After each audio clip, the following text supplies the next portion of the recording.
Hello' everyone, মোৰ অন্য এটা ব্লগলৈ আপোনালোকক স্বাগতম জনাইছোঁ। আজিও কালিৰ দৰে ৰুমৰ পৰাই ব্লগটো ষ্টাৰ্ট কৰি দিছোঁ। চাই যাওকচোন আজি হস্পিটেলত কি হয়নো কি নহয়। এয়া কালিৰ দৰে আজি কেম্পাছৰ ৰেণ্ট ৰুমৰ অ'নাৰৰ কেম্পাছৰ পৰা আৰম্ভ কৰি দিছোঁ। দেখিছেনে কেম্পাছটো চাৰিওফালে গছ গছনি ফুলৰ টাব সকলোৰে একদম ভৰি পৰি আছে, একদম গ্ৰীনেৰী পূৰা ফুল।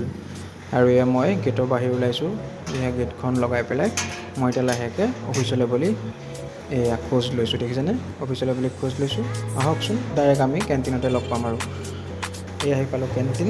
এয়া কেণ্টিনত এইটো কি দিছে দেখিছেনে, এয়া দহি বৰা। আপোনালোকে খাইছেনে বাৰু মোক জনাবচোন। আহি পালোঁ অফিচতে এয়া এটা নিবুলাইজেশ্যন মেচিন উলিয়াই লৈছোঁ কাম কৰিবৰ কাৰণে। ইয়াৰ এই পাৱাৰ কেবুলডাল মানে যিডালেদি কাৰেণ্ট আহে, সেই পাৱাৰ কেবুলডালৰ এজেগাত ছিঙি আছে। তো সেই পাৱাৰ কেবুলডালকে চেঞ্জ কৰোঁ বুলি ওলালোঁ। এয়া দেখিছেনে, আপোনালোকক মই দেখাবলৈ লৈছোঁ।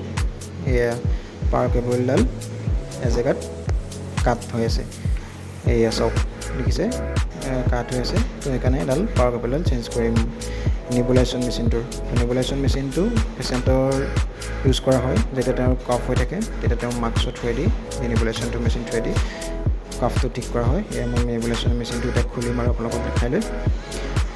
তাৰপিছত এয়া মাজতে আহিল জি কোম্পানীৰ আল্ট্ৰাচাউণ্ডৰ PM কৰিবলৈ, মানে প্ৰিভেণ্টিভ মেইনটেনেঞ্চ। আমি যেনেকৈ গাড়ী মাজে মাজে ছাৰ্ভিচিং কৰোঁ, তেনেদৰে আমাৰ মেডিকেল ইকুইপমেণ্টছখিনিও আমি মাজে মাজে ছাৰ্ভিচিং কৰিব লাগে।